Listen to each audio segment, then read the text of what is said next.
After 2 years of relative peace, fighting has returned to the capital. A power struggle between rival governments triggered fighting on the streets of the capital, Tripoli. So is there a way out of the chaos? This is Zol 24 News special coverage.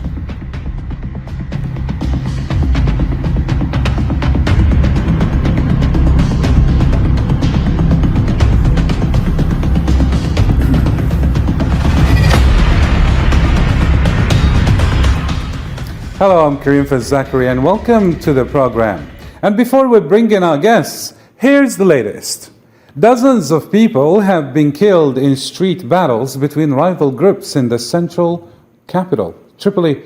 The armed groups are divided between those who support the UN-recognized government in Tripoli and those who back a rival parliament based in the eastern city of Tobruk. More in this report. After 2 years of relative peace, fighting has returned to the Libyan capital, as at least 37 people have been killed in street battles between rival militias in central Tripoli. Beiba's government of national unity has accused its unrecognized rival government, which is backed by the eastern camping country. Beiba's government consolidation of power, highlighted by its ability to eliminate powerful actors, including Libya's oil chief, means that unseating it through military force will be a matter of life and death for the pro-Bashar coalition, which views this as the only viable way to ensure its own relevance. We will not leave this country to the miscreants. Be sure this is our country. This is Tripoli. We defend it with dignity and pride. As for you, thank God you're safe. And as for those who were killed, wish them God's mercy. When they saw our city Tripoli in peace, they were jealous. The situation is escalating the dispute about who should govern the North African country. The forces are divided between those who support the government of national unity in Tripoli, which is recognized by the United Nations, and the militias who back a rival parliament based in the eastern city of Tobruk. Those who think they can stage a coup, we can tell them the coup era has now passed, and those who want elections, we are ready for elections. We're not moving forward unless we go to elections. And if they want otherwise, we have men. For months, the Eastern Militia's administration's prime minister has tried to enter the capital and impose his authority. However, he never succeeded. Years of negotiation, mediation and ceasefire have failed to bring peace following the removal of former leader Muammar Gaddafi in 2011, which was the start of an endless war that has torn the oil-rich country. Many international powers have attempted to intervene in the political situation in Libya. However, it is apparently one more factor, if not the most important, that is triggering the country into more of an unstable situation that has been moving to the worst, especially after the gas crisis that has turned most of the eyes to the Libyan gas. All right, let's bring in our guests. Joining us live via Skype from Libya is Mohammed Al-Jarrah, Director of Political and Security Risk at Libya Desk Ltd. We also have Mr. Abdunor Toumi, a journalist and Maghreb Studies expert at Osam, Turkey, from France. And from Turkey, Mustafa El-Segizli, Libyan Affairs expert and Program Director at BINA Program. Gentlemen, good to have you with us. Very warm welcome indeed. So let me kick it off with you, Mr. Mohammed Al-Jarrah. How dangerous is the latest development for Libya? Is Libya really on the brink of another civil war, as some analysts claim? And have all these 10 or 11 years of negotiations, mediations and ceasefires failed actually to bring any peace? Well, unfortunately, the fact that we have witnessed this significant bout of violence in the capital, Tripoli, is a clear indication and a clear sign that politics and diplomatic efforts have somewhat reached a dead end. And as a result, politics is now continuing, as the saying goes, with violent means on the streets of Tripoli.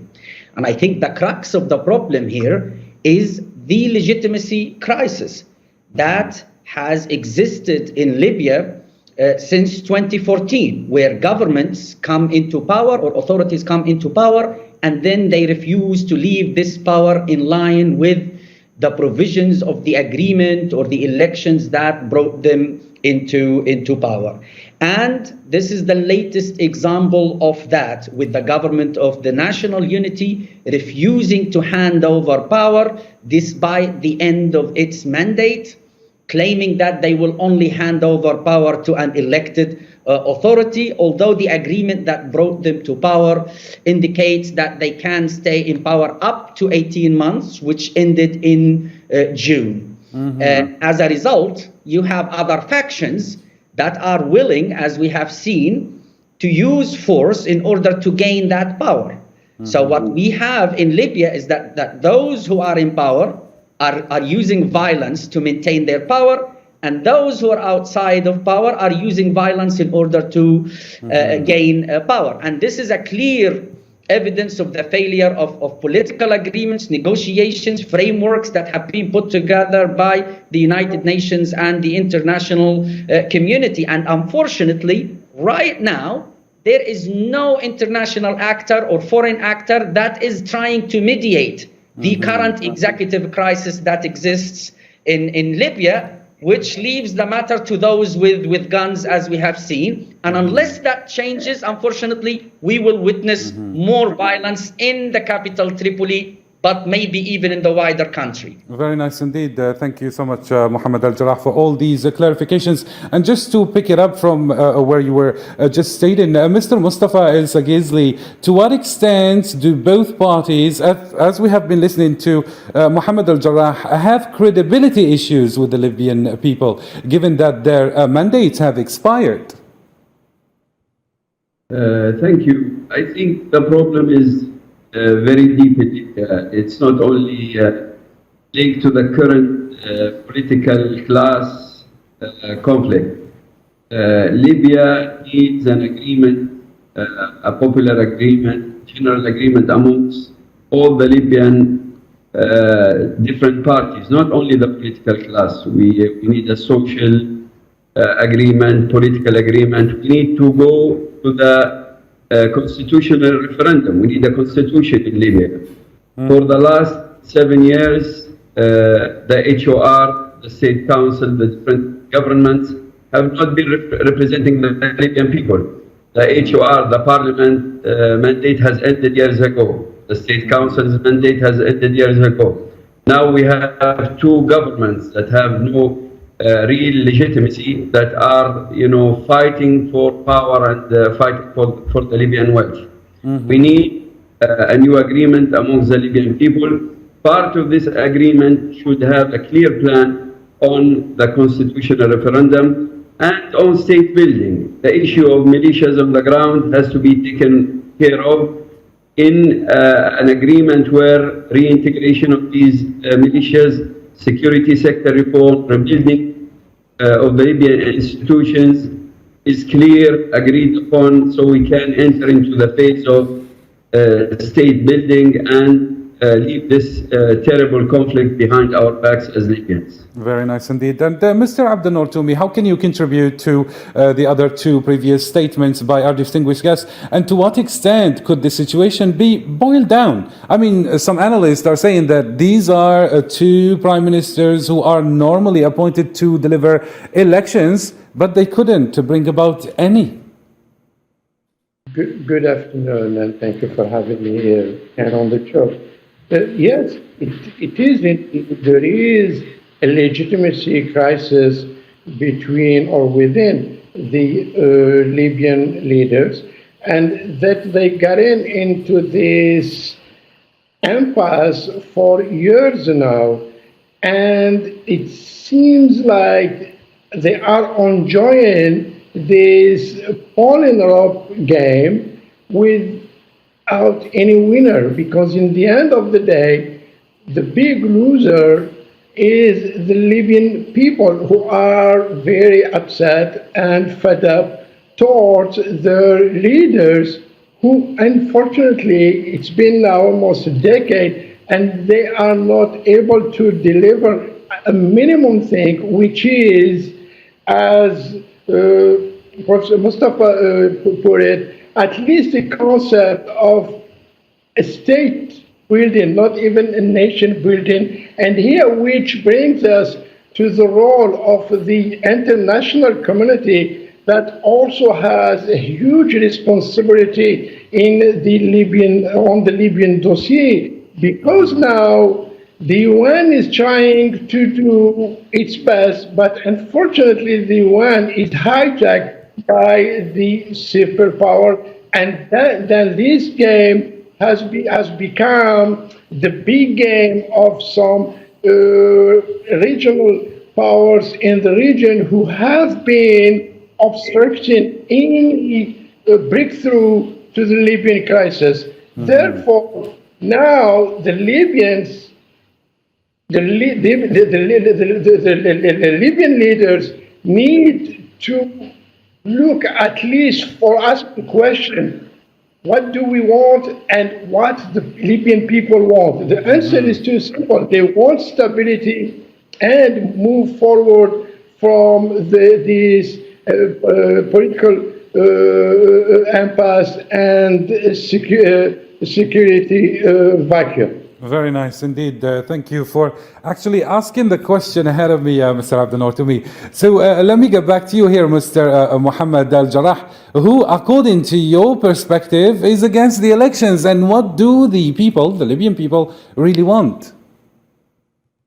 Unfortunately, there are a number of actors, or generally speaking, the Libyan political class that emerged after the 2012 elections in Libya has shown its unwillingness to practice the concept of peaceful handover of power.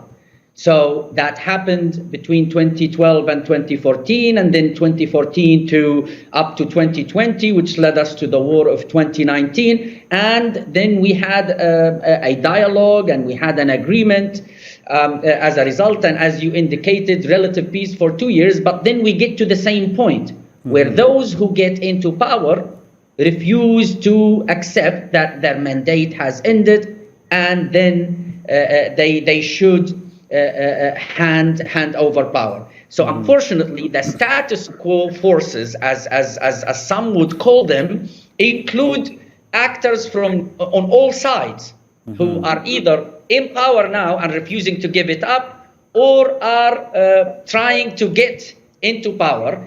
All of these actors that have a level of influence, they have access to state funds, they have access to Libya's wealth, they have access to decision making and power, and they have access to support from foreign capitals. They don't want to give that up. And I think this has been the trick. But for the Libyan people, more than 2.7 million people have registered to vote, and more than 2.5 have actually collected their cards to vote in a presidential and a parliamentary elections that was supposed to have happened on the 24th of December 2021, but it never happened because of the current government that is in power. Because at the end of the day, both of these prime ministers were candidates in the presidential elections, at least. But some of them have actually worked against elections happening just because they felt that the elections will not be fair to them. And part of the reason is that the Libyan voters will have had been fed up with the political class that has governed Libya. If there is any government in reality right now, Libya is a failed state, but the political class that has been in some sort of powerful places they're receiving lots of animosity from Libyan voters or the Libyan population at large. And as a result, they feel like if there is an election, they will lose their influence, their power, their prestige, and they might even be prosecuted. And as a result, we are at this stalemate. At a stalemate, indeed. And here, Mr. Mustafa El-Sekazli, just to pick up from what Mohammed Al-Jarrah was just saying, do you think that would either side be prepared to accept a government led by someone who has no ties either to the government of national unity or the Tobruk parliament as a solution? I think the issue is much deeper than having a new government or selecting one of the current conflicting government, the government of Dbeiba or Fathi Bashagha, none of them will solve the problem of Libya. What will really solve the problem of Libya is to get deep into the issues, the real issues that challenge the stability, peace building, and state building of Libya. And the first issue is an agreement amongst the people, not only political. In this agreement, we have to include armed groups, political, social, regional players, and come with an agreement where people have to go to a constitutional referendum, select their constitution, and we can build on that. I believe that, as my colleague Muhammad Jarrah said, that the Libyan people are fed up with the political class. We need a change. We need a new political class, maybe of youth, maybe of wise people that have not participated in the conflict in the last few years. And this can only be done by having a foundation, a constitution that the Libyans can agree upon, and then having elections, parliamentary elections and presidential elections according to the constitution that the Libyan will choose. Actually, we have a debate in Libya between two constitutions. We had a constitution that was frozen by Gaddafi in 1968. Now many people are calling for the return of this constitution. And we have the second constitution that has been drafted by the Committee of 60. So, selecting one of these constitutions or both constitutions and asking the Libyan people through a referendum to select one of them, maybe amending it or maybe agreeing on most articles of the constitutions and leaving the articles that people might disagree on.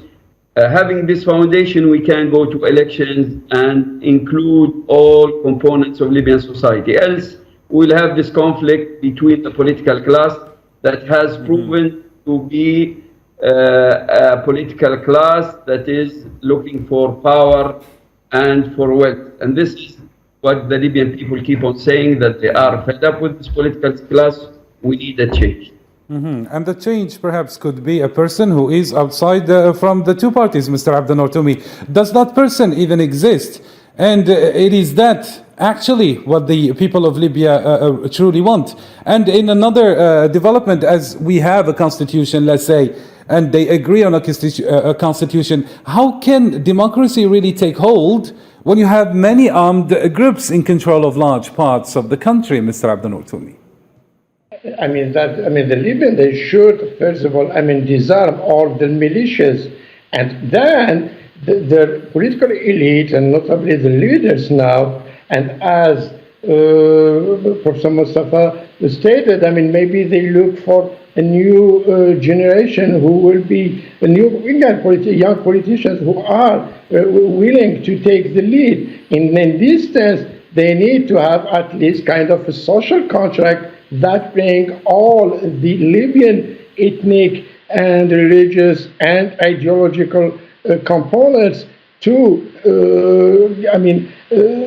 agree on this social contract, which means, of course, in our modern term, is a constitution. But the question is not about the constitution or who will be watching this constitution, is how to implement the dynamic and the mechanism of this constitution. Because, of course, Libya needs stability. And there is another important point here, which is it extends to outside Libya. It's on Libya's both the pivotal states, east and west. I mean by this, Algeria and Egypt. And Algeria has been playing a leading role recently, especially in the last 2 years, and they're trying to help the reconciliation process that will lead to a political solution. Like President Boone stated, he doesn't want to have to see Libya become Somalia. I will argue we are afraid to see Libya go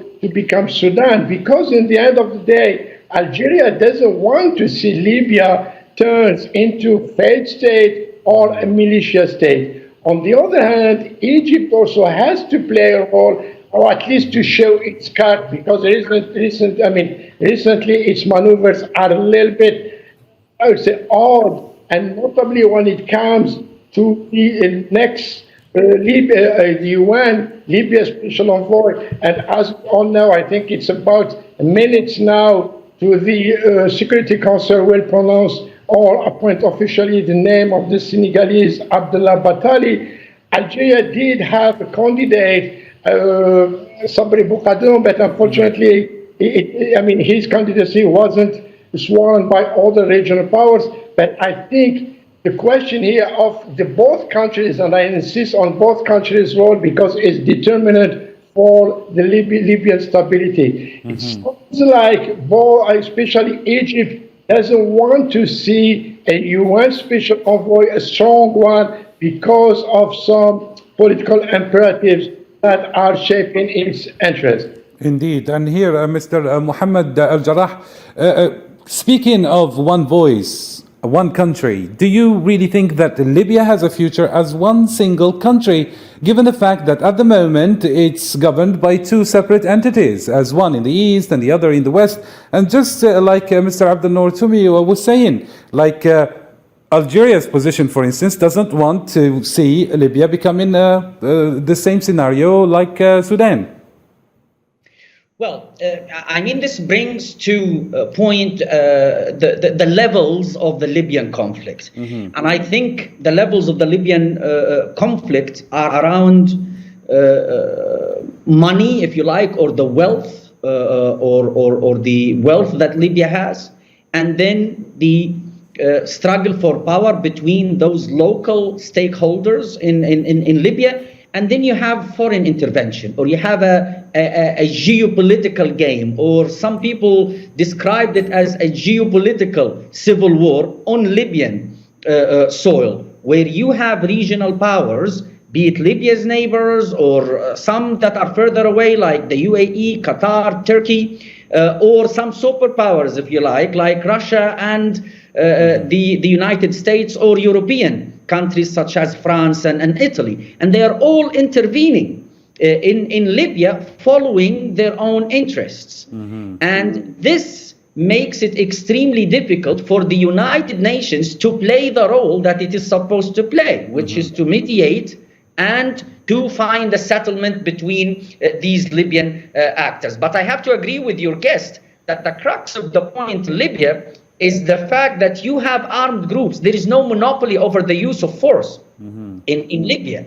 There is, since 2011, since the overthrow of the Gaddafi regime, there wasn't a government in Libya that was able to actually govern, to take decisions and implement those decisions. And this will be difficult. The United Nations itself has not been able to implement its own resolutions in Libya. So you have a governance issue at large in Libya that is very difficult to resolve. Algeria alone cannot really resolve anything, just because any Algerian initiative will be met by opposition from Morocco or from Egypt or from France. And if there is an Egyptian initiative, it will be met by opposition from Algeria and elsewhere.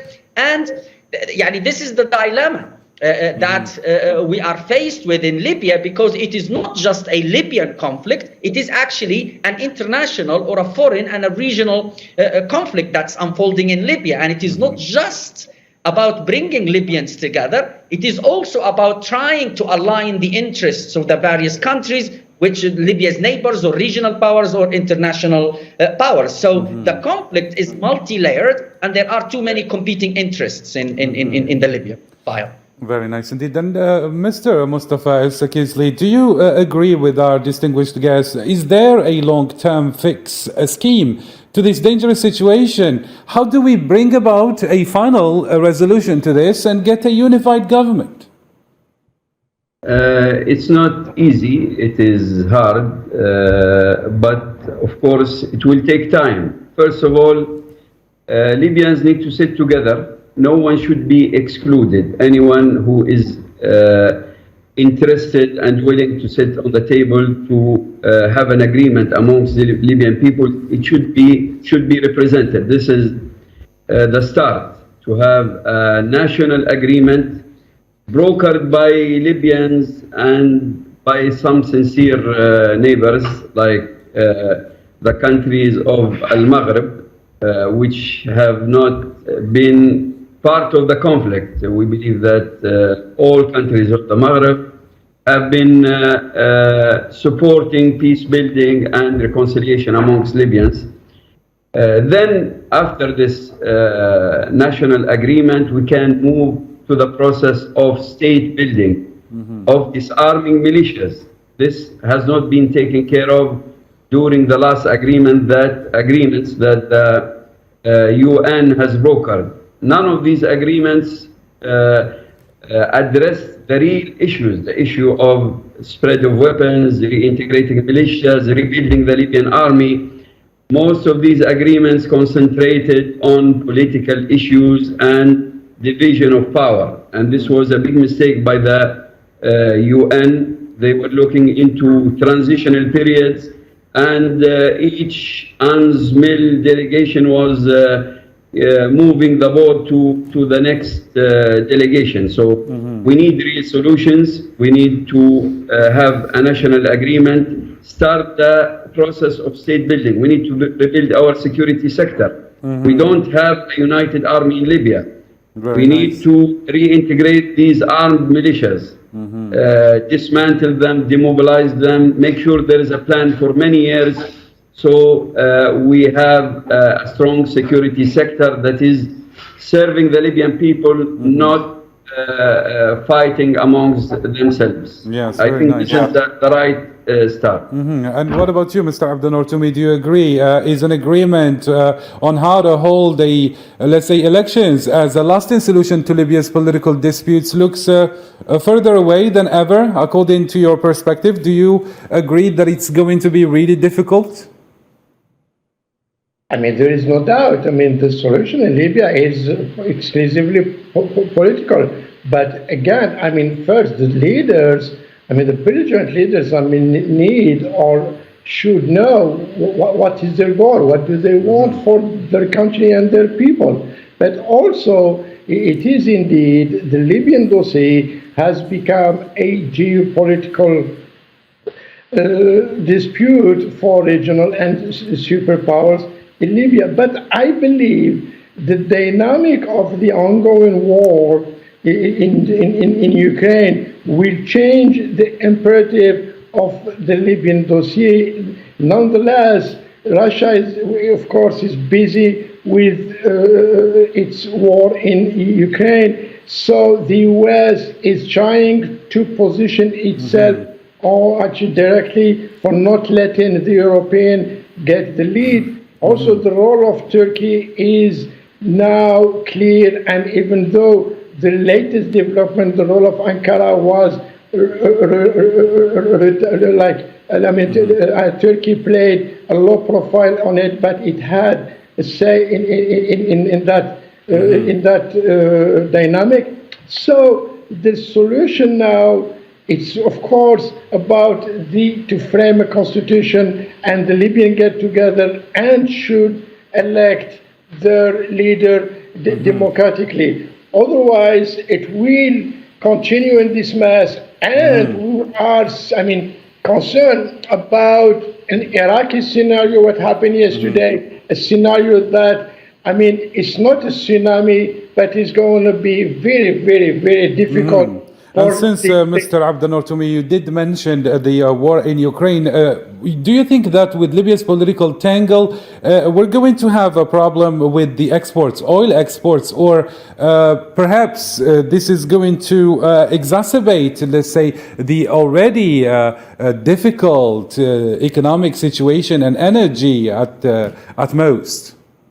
And this is a good question, and this is why I'm trying to say that this new dynamic that was imposed by the war in Ukraine, and notably for the Europeans, and this is why France and Italy, they are going to reframe their vision because of their direct national interest, and also for the energy crisis that Europe is facing.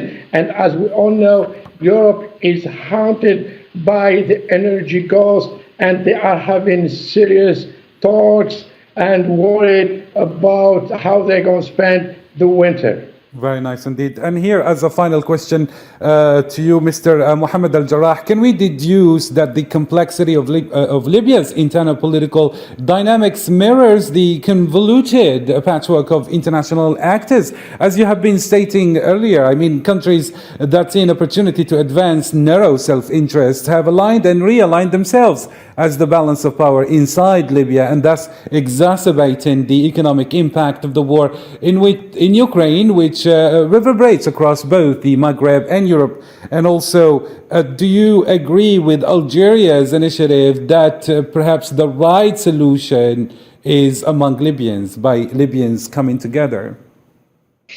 Well, of course, I mean, many of the key Libyan actors or stakeholders on the scene at the moment, they have their foreign patrons. Some of them get their instructions from foreign powers. They conduct their moves based on instructions from foreign powers. So that characterization is accurate, of course, I think, but in my view, actually, the conflict in Libya, or the dynamics of the conflict in Libya, should not be too complex or as complicated as they are now. But unfortunately, I think because if you look, it's the countries that have been intervening, or most of the countries that intervened in 2011 to overthrow the Gaddafi regime, they then stayed behind with their proxies, trying to compete for resources in Libya, for contracts, trying to compete for geopolitical, trying to have military bases in Libya, trying to have maritime zones and maritime borders in the case of Turkey, and Russia trying to set up military bases and military presence in Libya, and so on and so forth. So these countries... Yes, Mohammed Al Jarrah, sorry to cut your train of thoughts. We have unfortunately reached the end of our special coverage. All right, we'll have to leave the conversation right there. Thank you so much, dear guests, for your thorough analysis. And thank you, dear viewers, for coming here on All 24 News. That's it. Bye for now.